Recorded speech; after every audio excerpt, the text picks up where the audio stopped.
Ecco, ce l'ho fatta finalmente. Ho trovato il polverizzatore Thompson che stavi cercando.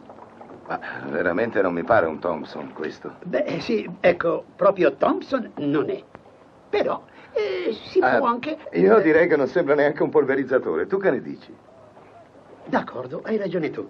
Però, volendo, se uno ci perde un po' di tempo, potrebbe arrivare a una ventina di cavalli. Sì, come no, anche a 40 di cavalli, ma a dondolo. Questo dicevi? No, te la faccio io la modifica. Ok, allora mentre tu mi fai la modifica, io vado a cercare un polverizzatore.